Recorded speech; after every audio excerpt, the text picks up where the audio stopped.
नमस्कार। आ जाओ तैयार होके। मन ही दिखा यार, तेरे मोबाइल में चलाई दिखा, मिल लो तो बैटरी डाउन हो रही है। आ जाओ बेरोजगारों के मसीहा। अच्छा मैं के रही इतनी बढ़ाई ना देख रहा हूँ। हाँ आ जाओ। जय भीम। हरियाणा बॉर्डर से राम राम राम राम। बेटी का बापो हो जल्दी आ गया। अब 7 बजे क्लास ले आऊंगा तेरा, 8 बहुत लेट हो जाए, फिर घरे पुगा एकदम बड़ा लेट हो जाए, रात ना अंधेरो हो जाए, टब्बर हूँ यार, डर लगा फिर समझे करो थे। हाँ अनलाइक वालों को आ रहा तो अनलाइक आ रहा तो चालन देख रहे हैं, अनलाइक तो आएंगे। हाँ हाँ सुभाष जी अलवर से ना दोगे पाँव लागू लाग ले मुना लाग ले। जल्दी करो भी टाबरो, जल्दी करो, शेयर कर दो जिस जिसको पता चल जाए। नए युग की शुरुआत है, सब कुछ नया है। नई ज्योग्राफी किसकी? इंडिया की। बड़ी समस्या आती है समझने में, लेकिन हम समझ के इस तरीके से समझेंगे कि थोड़ा समझने में आसानी हो जाए। शुरुआत कर रहे हैं, श्री गणेश कर रहे हैं, बिस्मिल्लाह कर रहे हैं। हाँ जल्दी करो जल्दी करो। राधे राधे। सारा भगवाना का नाम लेना है, जितना वह 33 करोड़ देवी देवता नमस्कार करिए। आप अपनी शुरुआत करा। थोड़ा थे आ जाओ तो और आनंद आ जाए, और कोई बात को नहीं। फिर मैं थारी बात कम सुनूंगा और पढ़ाऊंगा ज्यादा। हाँ जल्दी करो। जपनाम जपनाम बाबा जाने सबके मन की बात। हाँ काशीपुर वाले निराला बाबा की जय हो। जल्दी करो भाई। हाँ आपको काका बोलते हैं, बोलन दे यार, के फर्क पड़े, नाम तो साधन है पुकारने का। महाकाल आग लगा देंगे। हाँ चलो जल्दी करो। चलो आ गए तो फिर मैं शुरुआत करता हूँ। कल से फिक्स 8 बजे आ जाया करो, नहा धोई करके, ज़्यादा लेट मत किया करो। हाँ क्लास में आराम से, कोई भी धक्का मुक्की नहीं करेगा, अपने हिसाब से सब राम रूमी शाम सुमी कर ली। अब मैं पढ़ाना शुरू करो। करा शुरू गे करे शुरू, इजाजत दो फिर शुरू करते हैं, और फिर शुरू ही रखते हैं। हाँ ऑनलाइन पाव लागू। चलो जो भी आ गए, बहुत 5000 तो बहुत वह रहे, 5000 कम थोड़ी वह, 4000 ज्यादा वह नहीं। देखो चलो देखो क्या शुरू करना है। आज हमें शुरू करना है, आपने नया पेज ले लिया होगा, नया रजिस्टर भी ले लिया होगा। फुल डिटेल से बताऊंगा, मुझसे जितना हो सकेगा मैं उतनी गहराई में जाने की कोशिश करूंगा। बड़ो डूब जाऊं तो थे काट के 12 काट लियो कि गुरुजी बड़ा चला गया थे माँ, ये तो बहुत है। बाकी पूरा गहराई में इस तरीके से कोशिश करो, पढ़ो तो फिर इस कदर पढ़ो कि दोबारा पढ़ने की जरूरत ही ना पड़े। तो एक बार में हम इतना पढ़ लेंगे कि हमें दोबारा फिर इस इंडिया ज्योग्राफी को किसी अध्यापक से पढ़ने की जरूरत न हो। फिक्स टाइम पे उपस्थित हुआ करो। चलो जल्दी करो। चलो टाबरो करते हैं, श्री गणेश करते हैं, राधे राधे। चलो क्या पढ़ना है? भारत एक परिचय, यानी भारत नाम का जो देश है, उस देश का आज हम परिचय पढ़ेंगे। कम से कम 3 दिन तक हमारा परिचय चलेगा। क्यों? क्योंकि परिचय से क्वेश्चन CONFRM ही आता है, कन्फर्म ही आएगा। परिचय का मतलब कहाँ है, इसकी लंबाई क्या है, इसकी चौड़ाई क्या है, इसका क्षेत्रफल क्या है, आदि चीजें परिचय के अंदर आती हैं। पुराने समय की बात करें तो हम वहां से प्रश्न पुटअप नहीं होता। भरत नाम का एक राजा हुआ, उसके नाम पे भारत नाम पड़ा, आर्यों की वजह से आर्यावर्त नाम पड़ा। तो ऐसे यहां से कोई क्वेश्चन पुटअप नहीं होता। लेकिन अगर हो सकता है तो ऐसा जरूर पूछ सकते हैं कि बौद्ध काल में भारत को क्या कहा जाता था। तो बौद्ध काल में भारत को जम्बू द्वीप कहा जाता था। अब कई बार हमारे जो एक शब्द आता है इंडिया, इंडिया जो शब्द है उसकी उत्पत्ति किस भाषा से हुई है? तो इसकी उत्पत्ति यूनानी भाषा से हुई है। यानी वैसे मूल शब्द था इंडोई, इंडोई से क्या बना? इंडस। रोमनवासी सिंधु के इधर जो देश सह नहीं है उनकी भाषा में। कभी मारवाड़ गए हो क्या? पैसा न मारवाड़ आ रहा, प्या बोला, प्या प्या दो प्या, सगड़ा हगड़ा, सड़क हड़क, यानी सह नहीं है। तो सिंधु के इधर जो देश था तो सह तो उनकी भाषा में नहीं है। सिंधु को हिंदू कर दिया, सह को है कर दिया, और हिंदू के इधर जो देश था उसे हिंदुस्तान कर दिया। इस वजह से ये पुराने नाम है, यहां से प्रश्न पुटअप नहीं होता। हो सकता है तो इतना हो सकता है कि बौद्ध काल में भारत का क्या नाम था? बौद्ध काल में भारत का नाम था जम्बूद्वीप। कई बार सीधा सीधा क्वेश्चन आता है, कई बार ऊपरी क्वेश्चन, और फिर भी हम गलत कर देते हैं। होना ही नहीं चाहिए। कैसे कैसे ऐसे? जैसे एक पर्सन बहुत बार फेमस, बहुत बार पूछ लेते हैं कि भारतीय उपमहाद्वीप में कौन कौन से देश शामिल है। अब कोनिया है, कोनिया केकरा भी, जबकि ये क्वेश्चन कितना इजी क्वेश्चन है कि भारतीय उपमहाद्वीप में कौन कौन से देश सम्मिलित है। देखो भारतीय उपमहाद्वीप का मतलब भारत तो होगा ही होगा, भारत से टूट के बना है एक लुच्चा पाकिस्तान और भारत से ही टूट के बना है बांग्लादेश। विश्व का एकमात्र हिंदू राष्ट्र हुआ करता था कभी नेपाल, अब तो हिंदू राष्ट्र नहीं रहा, वो सर्वधर्म को ही उसने इजाजत दे दी, लेकिन कभी एकमात्र हिंदू राष्ट्र हुआ करता था वो। तो नेपाल हिंदू राष्ट्र है। तो ये मानो भारतीय उपमहाद्वीप का मतलब जैसी हमारी संस्कृति वैसी उनकी, हमसे मिलती जुलती। तो पाकिस्तान हमसे अलग हुआ, बांग्लादेश अलग हुआ, तो भारतीय उपमहाद्वीप में ही आएगा। लेकिन नेपाल में भी हमारी कल्चर है, तो नेपाल और नेपाल के साथ हमेशा नाम आता है भूटान। ये देश आते हैं भारतीय उपमहाद्वीप में। प्रश्न बहुत बार पूछा गया भारतीय उपमहाद्वीप में कौन सा देश सम्मिलित नहीं है। ध्यान रहे, या तो चीन ऑप्शन मिलेगा या अफगानिस्तान मिलेगा। अफगानिस्तान को कुछ विद्वान सम्मिलित कर लेते हैं, लेकिन हम नहीं करेंगे। भारतीय उपमहाद्वीप में या तो चीन नाम मिलेगा या अफगानिस्तान मिलेगा। भारतीय उपमहाद्वीप में कौन कौन से देश है, दिमाग में ध्यान रखना है। भारतीय उपमहाद्वीप का मतलब भारत तो होगा ही होगा, भारत से अलग हुआ पाकिस्तान होगा, भारत से अलग हुआ बांग्लादेश होगा, 3 तो हो गए, नेपाल भूटान। तो भारतीय उपमहाद्वीप में कौन कौन से देश शामिल है। मैथ की क्लास से आ जाएगी, मैं बात आप पट करांगा। आज सिर्फ पढ़ाई की बात करांगा, क्योंकि ज्यादा फिर शेख हसीना जुल्फों वाली ए प्रदीप ब्लॉक मारी जगो किसी जुल्फों वाली है। हाँ, गणित की क्लास नहीं लगी, कोई बात नहीं लगी तो कल लग जाएगी यार। अरे नहीं लगी तो कल लग जाएगी, क्यों चिंता करे तू बस पढ़ाई पर ध्यान दे। एक बार आपने पढ़ाई करनी है। हाँ, म्यांमार नहीं आता क्या। देखो, म्यांमार को शामिल तो किया जाता है, वैसे तो श्रीलंका को भी कर लेते हैं विद्वान, और मालदीव को भी कर लेते हैं। अलग अलग किताबें अलग अलग है, कुछ किताबें म्यांमार को भी लिख देती है। बिल्कुल आपकी बात सत्य है, लेकिन विशेष रूप से ध्यान रखना, ऑप्शन में आपको चीन जरूर मिल जाएगा। चीन नहीं है शामिल, क्यों? क्योंकि अलग अलग विद्वान है, कुछ विद्वान श्रीलंका को भी शामिल करते हैं, कुछ मालदीव को भी करते हैं, म्यांमार को भी करते हैं। मूल तो देखो यही है, बाकी म्यांमार को भी कर लेते हैं। आपकी बात एकदम सही, अगर आपकी किताब म्यांमार लिखती है तो वो सही है। ठीक है, चलो आगे शुरू करते हैं। अब हमें भारत का परिचय शुरू करना है, एकदम इजी है, यही रटाऊंगा मैं, कोई टेंशन लेने की आपको जरूरत नहीं है। ये शुरुआती दौर है। भारत की आकृति है चतुष्कोणीय, ये आकृति राजस्थान, ये जो आकृति है भारत की वो चतुष्कोणीय है। राजस्थान की क्या है, पतंगाकार, विषम कोणीय, चतुष्कोणीय। देखिए एंडब और एंडब, ये तो उत्तर दक्षिण पूर्व पश्चिम लिखने की जरूरत है ही कौन। चलो ना गुरुजी लिखने की जरूरत है, मान की कौन यार।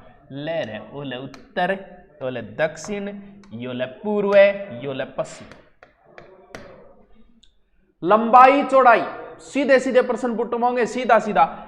एंडब राजस्थान, भारत लांबो है, एंडब को नहीं, यानी इया ज्यादा है। 3, 2, 1, फिर 4 बच गया, 4 किलोमीटर। 2, 9, 3 किलोमीटर, यानी भारत पूर्व से पश्चिम 2, 9, 3, और उत्तर से दक्षिण है 3, 2, 1, 4। ये यार एकदम इजी है। देखो ये चीजें इजी है, लेकिन शुरुआत बतानी पड़ेगी भी। घटो मन बेरे था ना आवे आ चीज भी कन्फर्म पता है कि आ चीज था ना आवे, लेकिन आवे जकी भी थोड़ी तो बतानी पड़ेगी। शुरुआत तो मन लेनी पड़ेगी, सीधो ही चालू थोड़ी कर दी मैं भौतिक प्रदेश हूं। ऐसे लंबा है 3, 2, 1, 4, 2, 9, 3, 2933। हाँ गुरुजी और बढ़िया बात होता है तो याद होगा। चलो आगे चलो, आगे चलो, चलो मैं थारा कमेंट पढ़ दूंगी कोई अब। ठीक है, अब आप पढ़ाई चालू करांगा। देखो अब बात आई इन क्षेत्रफल की। देखो भारत का क्षेत्रफल है 32,87,263 वर्ग किलोमीटर। देश प्रेम क्या बोला बेरोगी, देश प्रेम मंजूर पड़े जो मैं देश के लिए जान दे दूं, ठीक है मान ली तेरी बात। वैसे देश प्रेम की अपने अपने हिसाब से परिभाषा है।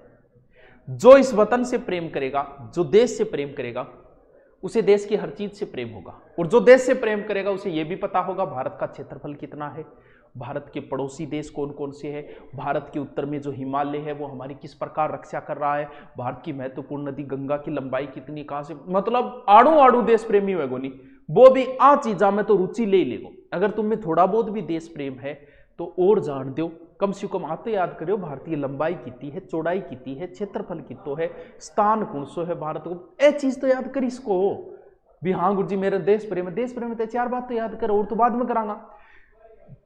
32,87,263 वर्ग किलोमीटर, 32,87,263 वर्ग किलोमीटर। लेकिन इतनो भी यहां देखा तो पूरो को नहीं टावरो, वो तो अपने कागजा में जिया थार जमीन है, थार जमीन कितना बीघा है, लेकिन बात डिपेंड करे थार पड़ोसी पर के थारे कितना बीघा है। अगर थारा पड़ोसी शानदार आ गयो तो भाई जी बेरो नी नापाई कराओगा नहीं, जो थारो खेत जो 45 बीघा है वो 41 बीघा ही मिलेगा अगर पड़ोसी अच्छो है तो। क्योंकि पड़ोसी बड़ी कलाव है, तो अपना तो पड़ोसी तो ऑलरेडी अच्छा है ही है, तो वह पड़ोसियों की मेहरबानी टोटल इतना क्षेत्रफल कौन बचा है, आपने पड़ोसी कब्जो कर रखी है इतना क्षेत्रफल पर, और रटनो को नहीं बस ये बताओ इतने क्षेत्रफल पर पड़ोसियां कब्जो कर रखी है। यानी पाकिस्तान अपने क्षेत्र पर कब्जो करके और अपरले क्षेत्र ने दान दिला, यानी थारी जमीन पर कोई कब्जो करके और दूसरे ने बेचन लाग रही। पाकिस्तान अपरले पर कब्जो करके 5180 वर्ग किलोमीटर चीन ने दान कर रखे, दानवीर कर। क्योंकि इन बेरो है का भारत आपने को तो कदी छुड़ा सके, क्योंकि आपने तो जब इच्छा हुआ नहीं जब आप पाकिस्तान ने कूट लिया, लेकिन आपा ने भी थोड़ा बहुत तो देखो चीन को तो सोचना पड़े कि वो थोड़ा ठाडो डोको डांगना पड़े, तो अनबड़े के करो चीन ने दे दिया। यानी अपर ले पर पाकिस्तान कब्जो कर गिर किन दे रखे हम चीन ने पीओके, तो पीओके बिल्कुल एक चीन कन की तो है 37,555 वर्ग किलोमीटर की कन है चीन कन। फिर भी भाई जी आपन भगवान गणोई दे रखे, आपने कोई कमी को नहीं, गणोई कब्जो तो हो रहे है, लेकिन फिर भी भाई साहब आपने कोई कमी को नहीं, आपा क्षेत्रफल में विश्व में 7वां स्थान रखा। यूरोप महाद्वीप में से अगर रूस को बाहर कर देना तो यूरोप के बराबर भारत का क्षेत्रफल है। कनाडा का 1/3 है, लगभग 99,000 वर्ग किलोमीटर है कनाडा, तो 1/3 हो गयो। यानी भगवान को डेढ़ो गणो ही है, कब्जो हो रही है, लेकिन फिर भी गणो ही बच रही। यानी आपनो विश्व में क्षेत्रफल में 7वां स्थान है, जनसंख्या में दूसरो। ज्यादा दिन और कौन करना पड़े दूसरो जल्दी। भारत को क्षेत्रफल 32,87,263, 32,87,2 सिर्फ 32 लाख याद रख ले यार, और जानते 32,87,263, हाँ 32,87,200। कब्जा रहे भाई ये बताए तो कब्जा कौन याद रखे यार, कब्जा ही हुए। और सिर्फ क्षेत्रफल में कौन सा स्थान है, 7वां स्थान। चलो आगे चलता हूं, आगे चलता हूं। ये लो आपनो भारत। अब जो मेन चीज होती है वो होती है अक्षांश देशांतर। इनमें ज्यादा टाइम खराब नहीं कर रहा मैं, ना अक्षांश देशांतर सीधा सीधा बता रहा हूं, क्योंकि मुझे पता ये चीजें आपको आती है। शुरुआत यार ये चीजें तो पढ़ी होगी आपने, नहीं पढ़ी तो आज पढ़ा देंगे, कोई बात नहीं सर, आपकी मारवाड़ी बहुत अच्छी है। थैंक यू टाबरिया, थैंक यू। हाँ चलो कोई तो बढ़ाई करे है, नहीं तो बढ़ाई करे ही को नहीं आजकल कोई। चलो ठीक है, देखो यो लो अक्षांश 8 यो और 8 तक है, कितो है गुरुजी 8 डिग्री 4 मिनट उत्तरी अक्षांश से 37 डिग्री 6 मिनट उत्तरी अक्षांश, क्योंकि उत्तरी गोलार्ध में हम अब गड़बड़ किए हुएगी कि थान राजस्थान और भी रटनो पड़े, फिर गोड़ो जीवड़ो राजस्थान को है भारत को है, लेकिन क्या इलाज है, ये चीजें बड़ी अहम है, इनके सूत्र मत सेट कर लेना यार, क्योंकि ये चीजें याद रखनी जरूरी है। इधर से देशांतरीय विस्तार शुरू होगा, यहां से 68 डिग्री 7 मिनट से 97 डिग्री 25 मिनट, 8 डिग्री 4 मिनट उत्तरी अक्षांश से, मेरे साथ बोलो थे, कोई श्रम संको को नहीं, जोर जोर बोखड़ो मारो, गरगा आगे थान पूछा छोरा के हुए थे गुर्जा पटल भाग रहे। 8 डिग्री 4 मिनट उत्तरी अक्षांश से 37 डिग्री 6 मिनट उत्तरी अक्षांश, 68 डिग्री 7 मिनट पूर्वी देशांतर, क्यों, क्योंकि आप पूर्वी वहां से 97 डिग्री 25, यानी एक्चुअली याद करना पड़ो, 24 काम को चले यहां को नहीं 68-97 है, ये एक्चुअल पूछे जाएंगे, क्योंकि आपको भारत में रहते हो तो इतना तो नॉलेज होना ही होना चाहिए, ये एक्चुअल आंकड़े को याद करने पड़ेंगे। 8 डिग्री 4 मिनट से 37 डिग्री 6, 68 डिग्री 7 से 97 डिग्री 25। लेकिन शब्द लगा है, तो लेकिन शब्द का अर्थ देखो, भारत यहीं नहीं है, भारत के यहां 2 द्वीप है, एक तो इधर है और एक द्वीप इधर है। ये जो द्वीप का ना अंडमान, ये नीचे तक चला गया, यानी लास्ट पॉइंट भारत का यहां आएगा, जो इस रेखा से थोड़ा नीचे रह जाता है। तो फिर अगर संपूर्ण भारत, ये तो मुख्य भूमि का है, संपूर्ण भारत का शुरू करें तो 8 में से 2 घटा दो, 6 डिग्री 4 मिनट कर दी। अब आपसे पूछिए यानी संपूर्ण भारत का अक्षांशीय विस्तार तो 6-4 से शुरू होगा और मुख्य भूमि का 8-4 से शुरू होगा। टाबर याद रहे जैसी यार कितो ही जीवता रखो।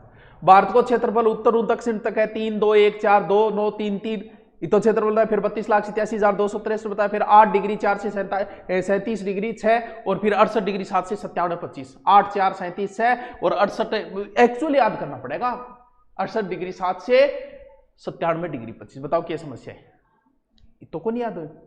कितना ईजी है, ये तो नॉर्मल चीज है, शुरुआती दौर है ये तो। 18% यही होगा मेरे समझ में को नहीं, जे कोई बोल दिया नहीं समझ में को नहीं ब्लॉक कर दूंगा, क्योंकि आ तो शुरुआती चीज है तो तन रटनो है ही है। ये मैं समझता हूं कि तुम्हें ऑलरेडी आता है। भारत का भूगोल पूरी है कि बिल्कुल आजकल की हर एग्जाम में भारत का जीके पूरा ही कर दिया है, पूरा का पूरा ही भारत जीके कर दिया। प्रश्न कहां से आएंगे? बिल्कुल यहां से प्रश्न आते हैं सीधे सीधे, लेकिन अब प्रश्न का लेवल के अंदर भी प्रश्न करेंगे। देखो भारत के यहां से यानी एकदम भारत के बीच में यहां से गुजरती है कर्क रेखा, सबको पता है, मुझे पता है 23.5 डिग्री। कर्क रेखा से कितने क्वेश्चन बनते हैं इसका कोई अंत नहीं है। अगर तुम्हें फंसाएगा तो यही फंसाएगा, मैं खुद तुम्हें फंसाऊंगा। कैसे फंसाऊंगा? पहले मैं कर्क रेखा की पूरी जानकारी दे देता हूं। देखिए मैं वो नहीं बता रहा 23.5, देखो कई बार कर्क रेखा से कैसे कैसे क्वेश्चन आएंगे।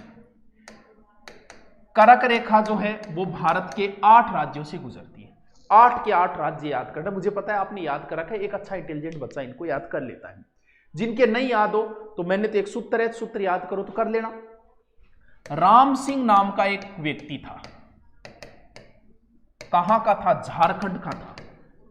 तो झारखंड का होने की वजह से अपने नाम के आगे क्या लगाने लग गया? झारखंडी। कहीं आपका नाम आ गए, आपके गांव को नाम लगा लग जाए। और इंग टावरो 6 मित्रा,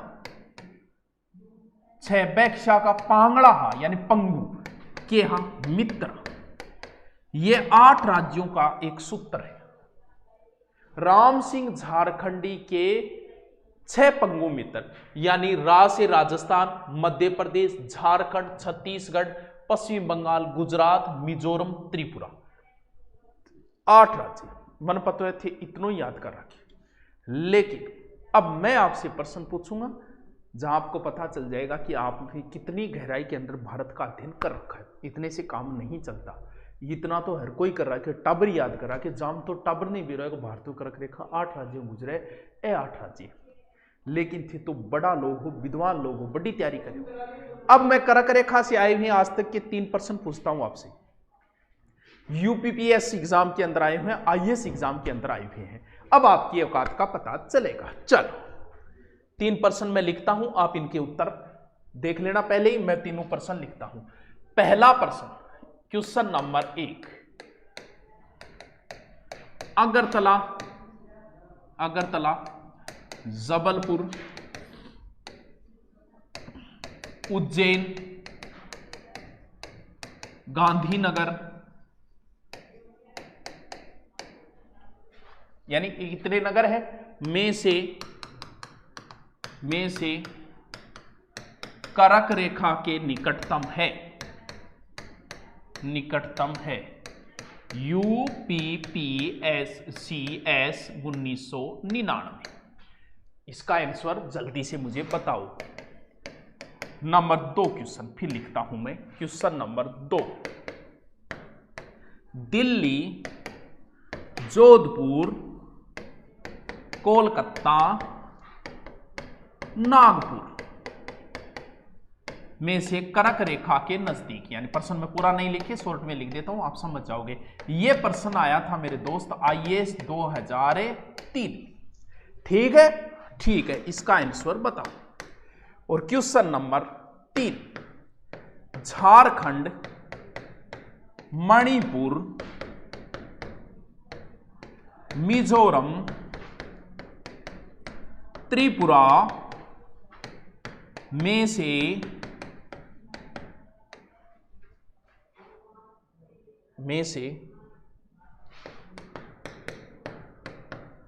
कौन सा राज्य कर्क रेखा उत्तर में है, उत्तर में है, किस में आया, UPPSCS मैन के अंदर 2008 में आया। ये है लेवल। ऐसे क्वेश्चन राजस्थान की एग्जामों में न के बराबर पूछे गए। लेकिन अगर आप इंडिया लेवल की तैयारी कर रहे हो, लेवल की तैयारी कर रहे हो, तो वहां पर ऐसे सबने पता है यार, कर्क रेखा 8 राज्यों गुजरे, 82.5 डिग्री उत्तरी है, 8 राज्यों गुजरे, सबने पता है। आपको फंसाएगा। अब पहले प्रश्न का उत्तर बताइए, अगरतला, जबलपुर, उज्जैन, गांधीनगर में से कर्क रेखा के निकटतम है। मैं सारे लिखवा दूंगा आपको, आपकी औकात चाहिए रटने की, मैं सारे के सारे लिखवा दूंगा। ये कर्क रेखा के नजदीक है। हाँ बताओ भी, कुछ बच्चे जवाब दे रहे हैं भाई। त्रिपुरा कौन से का दे रहा है, ये गलत दे रहा है। त्रिपुरा कर्क रेखा के, त्रिपुरा, मिजोरम, त्रिपुरा तो कर्क रेखा गुजरती है इनके से। तो झारखंड नीचे रह गए बेटी, अब आप केकर लाग रही है? तबीयत खराब है, नहीं तो ललकारूं आर में आज। हाँ चलो देखो, हम प्रश्न का उत्तर ढूंढते हैं। ढूंढते क्या, ये मैं शहर आपको लिखवा दूंगा, ध्यान रहे कर्क रेखा के नजदीक है दोस्तों ये गांधीनगर। तो पहले का उत्तर तो होगा गांधीनगर। कुछ बच्चों ने जवाब दिए हैं, उनको मेरी ओर से शाबाशी। फिर कर्क रेखा के नजदीक है कोलकाता, मैं सारे लिखवा दूंगा। ये 8-10 नगर जो कर्क रेखा के नजदीक है, मैं सारे लिखवा दूंगा आपको। तो इसमें सबसे नजदीक यार दिल्ली, जोधपुर तो सीधा ही कट गया। फिर ये है, ये कर्क रेखा के नजदीक है कोलकाता। और इसमें कौन सा राज्य है, मणिपुर। ये इसका उत्तर है मणिपुर। बात समझ में आई कि ये थोड़ा सा लेवल में, क्योंकि लेवल जाहिर सी बात है, ये IAS वगैरह में पूछे गए क्वेश्चन है, तो एक लेवल के क्वेश्चन है। कोई ज्यादा टेंशन मत लेना कि मुझे नहीं आते। ये सोच आधारित क्वेश्चन है जो ज्यादातर UPSC एग्जामों के अंदर ही पूछे जाते हैं। राजस्थान के एग्जाम में ऐसे क्वेश्चन न के बराबर ही पूछे जाते हैं। ठीक है, ठीक है गुरुजी यादव। अब बात आप इंगी तो कर ली कर्क रेखा की, लेकिन भारत की मानक समय रेखा भी है, ये रही। ये भारत की मानक समय रेखा है, जो कितनी है, 82.5 डिग्री पूर्वी देशांतर रेखा। ये भारत के हमने 15-15 इधर करके बीच में से एक रेखा निकाल ली, और ये मानक समय है जो कहां से गुजरती है, चलाओ ना नैनो से बाण रे, जान ले लो ना राम रे, इलाहाबाद के नैनो शहर से ये रेखा गुजरती है। इससे कौन कौन से प्रश्न पूछे जाते हैं, देखो देखो, मैं यहां पर देशांतर आपको नहीं करा सकता, लेकिन सीधी सी बात है, कुल देशांतर 360 है, जिन्हें पार करने में पृथ्वी को 24 घंटे लगते हैं।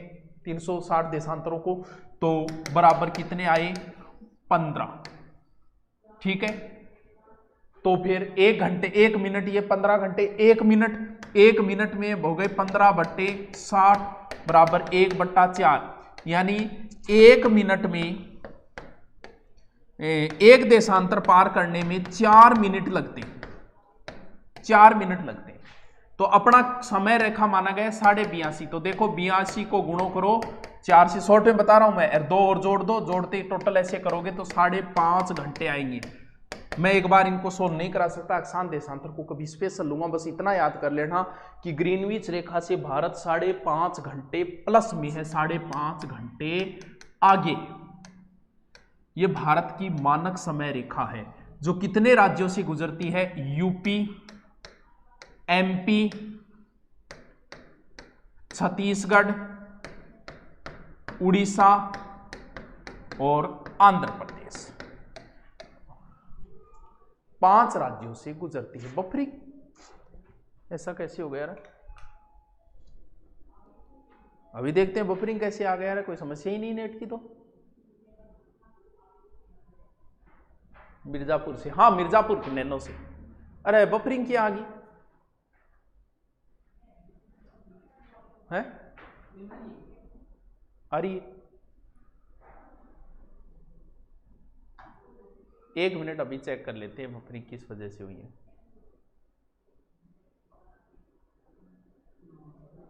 है? चल रही तो है, नेट प्रॉब्लम है कोई? वो देख मैसेज बता रहे बफरिंग बफरिंग, वो देख अब सही है क्या? चल रहे यार मार लैब तो खुशबू तेरा मोबाइल खराब है। जवाब देने लग गया नहीं एक दूसरे ना वो नहीं पढ़ लिया। रुकियोगे यार, चाल रही तो है मार लें तो हॉलम क्यों यार यहाँ देखो यार, कलर चेंज करूं क्या? चलो कर लेंगे हैं। अब बताओ क्या सही चल रहा है क्या? हाँ, मिर्जापुर के इलाहाबाद के नैनो शहर से गुजरती है। बफरिंग चल रही है, सही है भाई हमारे। अब मैं लास्ट बात बता देता हूं, फिर कल लिखेंगे इनको। बफरिंग हो रही है तो कोई बात नहीं, आज शुरुआत ही है अपनी, कल हम इनको लिख लेंगे। देखिए अब सही होगा, नाइस, ठीक है। देखो सबसे पहले भारत का ये बताया, लंबाई बताई, चौड़ाई बताई, अक्षांश बताई, देशांतर बताई। लेकिन अब हमें भारत के अंतिम बिंदु ये और एक नीचे और बताया ना, ये और ये चार आपको और याद करने पड़ेंगे। कश्मीर से कन्याकुमारी यानी भारत का ऊपरी बिंदु है इंदिरा पॉइंट, सॉरी इंदिरा कोल, पॉइंट नहीं कोल, और यहां पर है इंदिरा पॉइंट। इनमें आपके गड़बड़ न हो कि इंदिरा पॉइंट कौन सा है, कोल कौन सा है। जैसे मैंने कोल पॉइंट बोल दिया, पहले जब नेटवर्क काम नहीं करता था, नेटवर्क नहीं पकड़ता था, तो हम कॉल करने के लिए ऊपर चढ़ते थे, तो ऊपर वाला कॉल है, नीचे वाला पॉइंट है, यानी कॉल ऊपर हो गया। तो कोल इंदिरा कोल ऊपर है, भारत का अंतिम उत्तरी बिंदु इंदिरा कोल है और दक्षिण अंतिम बिंदु इंदिरा पॉइंट है। ठीक है, यहां पर लेकिन मुख्य भूमि जो है वो यहां है, और मुख्य भूमि का अगर बात करें तो यहां भारत में है कन्याकुमारी, जिसे केप का हीरा भी कह सकते हैं, केप कमोरियन अंतरीप भी कह सकते हैं, कमोरियन अंतरीप, पिग्मिलियम पॉइंट। और इधर पूर्व के अंदर पहले था वालांगू अरुणाचल प्रदेश, लेकिन नई किताबों में आ रहा है कि अंतिम बिंदु है किबिसू, कहां, अरुणाचल प्रदेश का। इधर पहले सरक्रिक नाम आता था और अब आपको नाम आ रहा है गोरा माता, किधर, गुजरात के अंदर, जिसे गुहार मोती भी कहा जाता है। ये लो जी, सब ठीक है गुरुजी, अब ठीक है नहीं, ये याद करने पड़ेंगे। कश्मीर से कन्याकुमारी बम जहां पर फूटते, हाँ 121 करोड़ के देश को जब कुछ लफंगे रूठते हैं, रो पड़े रघुनाथ मंदिर अक्षरधाम की सकता है, मालेगांव की मस्जिद का एक एक भाग की सकता है। हाँ, नंदी राजनीति की कौन चल रही हो अभी, अब चल रही नहीं, हाँ अब चल रहा है। देखो भारत के अरुणाचल प्रदेश, अरुण का अर्थ सूर्य होता है, अचल यानी पर्वत, जहां से सूर्य उगता है वो अरुणाचल प्रदेश है। तो भारत का पूर्वी बिंदु है अरुणाचल प्रदेश, इधर लास्ट में है गुजरात, इधर कश्मीर, इधर लास्ट तमिलनाडु, लेकिन वैसे है अंडमान निकोबार।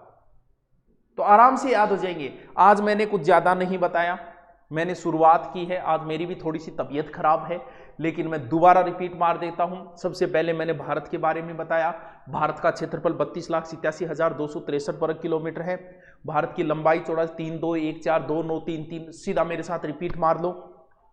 इसके बाद में हमने अक्षांश देशांतर 8 डिग्री 4 से 37 डिग्री 6, 68 7 से 97 25, आराम से याद हो। फिर हमने कर्क रेखा 82.5 डिग्री 6 राज्यों से गुजरती है, जिसका सूत्र है राम सिंह झारखंडी के 6 पंगु मित्र है। फिर कर्क रेखा से संबंधित इसके नजदीक कौन कौन से शहर है वो मैं आपको लिखवा दूंगा, आप रट्टा लगा लेना इनका।